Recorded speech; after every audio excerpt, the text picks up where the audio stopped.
Hey everyone, it's Ryan here. I'm going to be doing a game review here. This is for a game that not many people would have heard of. It came out recently for the Xbox. I think it's been on PC for a while. I've never played it on PC. I only discovered it on Xbox. But this is a game called Late Shift. Um, so it's a sort of interactive movie, all about choice. The story is you play as a character called Matt, who is working the late shift, funnily enough, in a London parking lot when like you get the start off with the choice of there's this let's just say attractive woman with a much older snobby asshole essentially, um, and she comes back and she basically asks for the keys for his car so she can go for a drive. Then from there you can sort of decide if she gets to or not. Then see something you hear something happen in the parking lot. Then you can choose to discover it or not. It essentially the story all leads to the same place. So don't think that if you say no at this point that it won't happen anyway, because it sort of leads to there anyway, just through different ways.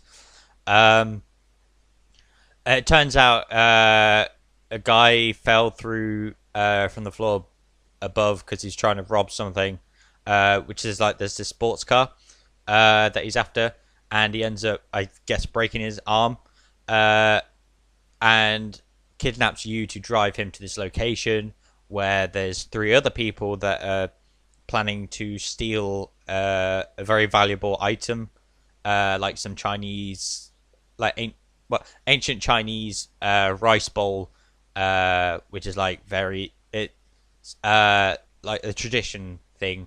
Um, and it turns out from stealing that, you can choose to go along with the operation and try to sabotage it.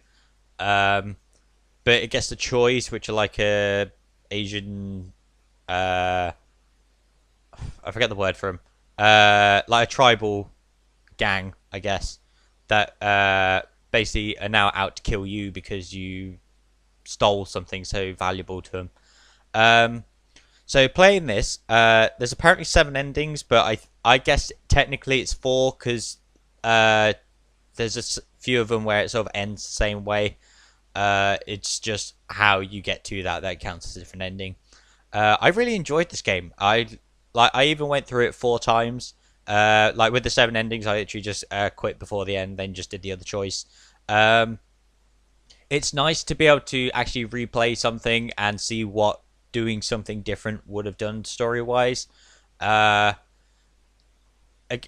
again, it works just fine. Obviously, there's a couple of issues where the frames drop a bit, but you can expect that. I think the only times it actually happens is with the transitions into different scenes depending on your choices, so it's not really much to complain about. I know with the Telltale games they tend to drop a lot of frames a bit, which does get a bit of a pain. Um, but yeah, I think everything in this works really smoothly. Again, different choices have different outcomes. See with people will actually like you or not down the line. Um, Again, gets you a different ending depending on which choices you go with.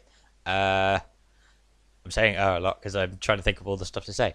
But yeah, it's a really good game. You can play it three or four times, no problem.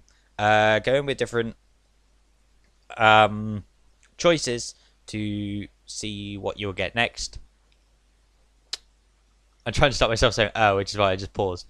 Um, yeah, that's literally all I'm going to say. Is it's a really good game. Out of 10, I'm going to give it an 8. Definitely recommend you pick it up because it's a lot of fun. I think I think it's £12 now, but I got it for 10 because when Xbox have something new come out, they tend to take a 20% discount off. But like I said, definitely pick it up if you can. It's a lot of fun to play through. I've got all the achievements on it in pretty much the same day, mainly just because I actually spent the day just playing through it. Really entertaining. It's a really good story.